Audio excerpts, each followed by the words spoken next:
ಬಂಡೀಪುರ ಮತ್ತು ನಾಗರೋಳೆ ಹುಲಿ ಸಂರಕ್ಷಿತ ಪ್ರದೇಶಗಳಲ್ಲಿ ಸಫಾರಿ ನಿಷೇಧ ಹೇರಲು ನಿರಾಕರಿಸಿರುವ ಹೈಕೋರ್ಟ್, ರಾಜ್ಯ ಅರಣ್ಯ ಪ್ರದೇಶದ ಯಾವ ವಲಯಗಳಲ್ಲಿ ಸಫಾರಿಗೆ ಅವಕಾಶ ನೀಡಲಾಗಿದೆ ಎಂಬುದಕ್ಕೆ ಸಂಬಂಧಿಸಿದಂತೆ ವಿವರವಾದ ಪ್ರಮಾಣ ಪತ್ರ ಸಲ್ಲಿಸುವಂತೆ ರಾಜ್ಯ ಸರ್ಕಾರಕ್ಕೆ ನಿರ್ದೇಶಿಸಿದೆ.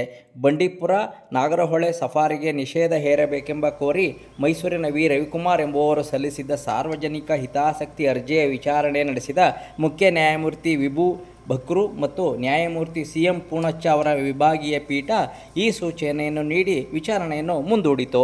ಅಲ್ಲದೆ ಅರಣ್ಯ ಪ್ರದೇಶದ ಕೋರ್, ಬಫರ್ ಮತ್ತು ಪ್ರವಾಸೋದ್ಯಮ ವಲಯಗಳ ಗಡಿರೇಖೆ, ಸಫಾರಿಗಳನ್ನು ನಡೆಸುತ್ತಿರುವ ನಿಖರವಾದ ಸ್ಥಳಗಳು ಮತ್ತು ಈ ವಲಯಗಳನ್ನು ಸೂಚಿಸುವ ನಕ್ಷೆಗಳನ್ನು ಸ್ಪಷ್ಟಪಡಿಸುವ ವಿವರವಾದ ಪ್ರಮಾಣ ಪತ್ರವನ್ನು ಸಲ್ಲಿಸಬೇಕು ಎಂದು ಸೂಚನೆ ನೀಡಿತು.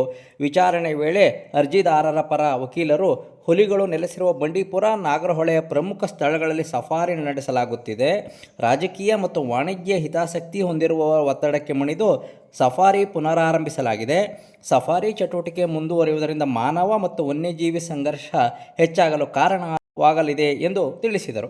ಇದಕ್ಕೆ ಪೀಠ, ನಿರ್ಣಾಯಕ ಹುಲಿ ಆವಾಸ ಸ್ಥಾನ ಯಾವಾಗಲೂ ಕೋರ್ ವಲಯದಲ್ಲಿ ಸಮಾನಾರ್ಥಕವಲ್ಲ ಮತ್ತು ಸರಿಯಾದ ವರ್ಗೀಕರಣವನ್ನು ಪರಿಶೀಲಿಸಬೇಕು. ಹುಲಿ ಸಂರಕ್ಷಿತ ಪ್ರದೇಶಗಳು ಸಾಮಾನ್ಯವಾಗಿ ಕೋರ್ ಮತ್ತು ಬಫರ್ ಮತ್ತು ಪ್ರವಾಸೋದ್ಯಮ ವಲಯಗಳನ್ನು ಒಳಗೊಂಡಿರುತ್ತದೆ. ಸಫಾರಿಯನ್ನು ಸಾಮಾನ್ಯವಾಗಿ ಬಫರ್ ಅಥವಾ ಗೊತ್ತುಪಡಿಸಿದ ಪ್ರವಾಸೋದ್ಯಮ ವಲಯಗಳಲ್ಲಿ ಮಾತ್ರ ಅನುಮತಿಸಲಾಗುತ್ತದೆ. ಕಟ್ಟುನಿಟ್ಟಾಗಿ ಸುರಕ್ಷಿತ ಕೋರ್ ಪ್ರದೇಶಗಳಲ್ಲಿ ಅವಕಾಶ ಇಲ್ಲ ಎಂದು ತಿಳಿಸಿತು.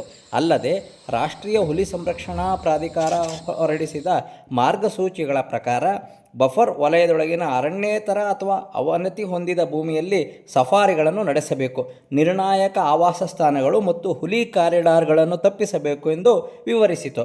ಜತೆಗೆ ವಿಸ್ತೃತ ಆಕ್ಷೇಪಣೆ ಸಲ್ಲಿಸಲು ಸೂಚನೆಯನ್ನು ನೀಡಿ ವಿಚಾರಣೆಯನ್ನು ಮುಂದೂಡಿತು.